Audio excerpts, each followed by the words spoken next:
Elijah McClain is a 23-year-old black man who was killed in Aurora, Colorado by the police department who mocked his death. Officer Randy Rodema was sentenced to 14 months in a detention center with 4 years of probation for the negligent death of Elijah McClain. The Aurora police officer will be able to serve out his sentence with a work release option. So he not only will not be going to the state penitentiary, he'll be going to a detention center where he'll be able to go on work release and pretty much resume a natural life. So here we are. The encounter that took Elijah McClain's life was August 24th, 2019. That's when the officers were called about a young man walking down the street wearing a mask. Adams County Judge Mark Warner said he handed down his ruling in part due to he wanted to show that the officers showed a callous nature, no regard for Elijah McClain's life, but also that the officer did show good character and had a lot of character witnesses. So he had to find a balance for that, and his balance that he determined would be 14 years in the detention center. 14 months in the detention center. It's such a short amount of time that I keep saying years. But it's a cop. So those 14 months is a long stint for a cop. I mean, even if he does get work release. Because most cases involving cops never see the light of day, and even less than 5% of cop trials result in cops being convicted of anything. And of course, Mr. Rodema's defense attorney didn't want him to do any time, even though he was convicted. So this 14 months is a lot. Even though the family of Elijah McClain, particularly his mom, says it's a travesty, at the end of the day, they don't really care. The state doesn't care. But they'll pay civil penalties and money out. But as for holding the officers responsible, really, that's not going to happen. In fact, there were more than one officer that was on trial. The other officer walks away scot-free. So everything about this case is just a slap in the face. I mean, we got the judge saying the officer shows great rehabilitative potential. But then he also says that Elijah McClain showed no threat at all to the officers. So which is it? Sounds like a judge wants to make sure he gets reelected. That's what it sounds like. It also sounds like Elijah McClain's life don't mean anything. You can see the body cam footage.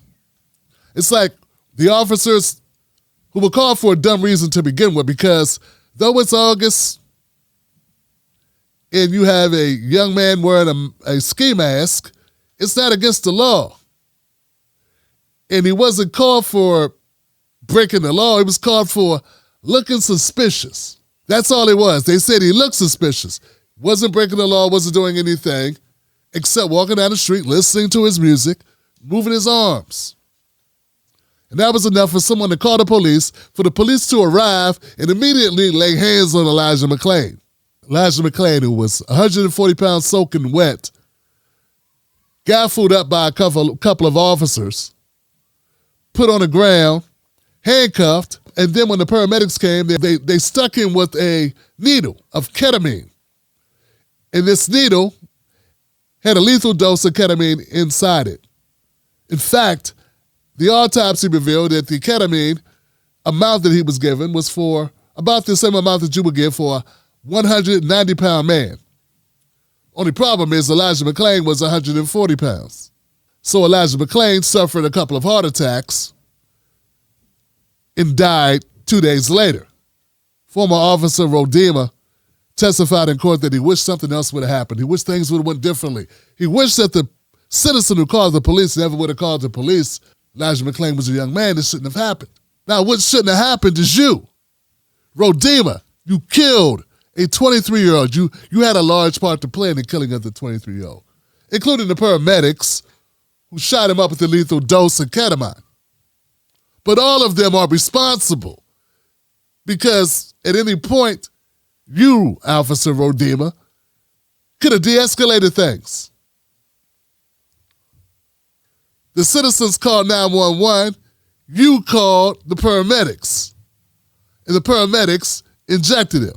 So it's It's a cumulative effect that results in the death of Elijah McClain. Elijah's the only one who didn't break a law. It's not a law. It's not against the law to wear a ski mask on a walk home from a convenience store where you've purchased everything in your bag. In fact, the store didn't call because Elijah didn't break any laws while buying his groceries or whatever that was, snacks or whatever that was.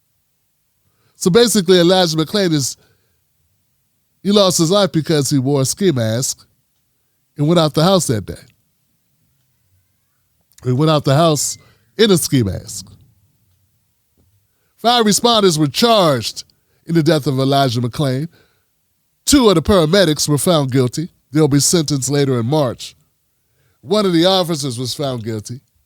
The other 2, no, nothing. It's also important to know that the Colorado officers, they went back to the scene of where Elijah was killed and took selfies, mocking the death of Elijah McClain because that's how much they cared about his life. It became a punchline, a joke. There you have it, folks. In a world where common sense is as rare as a unicorn riding a bus, we've got ourselves a situation where a man's life is worth less than a parking ticket. Oh, but don't worry. One of the officers will have to spend 14 months in a luxurious detention center. A detention center spa-like facility with work release privileges. Because, he's got rehabilitative potential. That's sort of like saying a fish has the potential to climb a tree. Meanwhile, as a parting gift, Elijah McClain got a lethal dose of ketamine, which took his life. Served on top of cold hard indifference by the officers. One of which later was mocking his death, taking selfies at the site.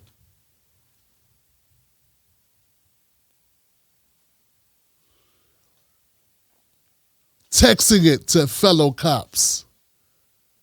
That's how much they valued Elijah McClain's life. A punchline. Smile for the camera, folks. This is where we choked out the life of 140-pound Elijah McClain. Aren't we special? Serve and protect. Serve and protect. It's a tragedy wrapped in a farce, served with a side of, who cares? Nigga. In the great state of Colorado, justice is only unblind. It also has a sixth sense of humor. Speaking on behalf of anybody with a conscience, I'd like to say, fuck you, Colorado. And fuck the judge for this bullshit sentence. For calling it out, I'm Tim Black.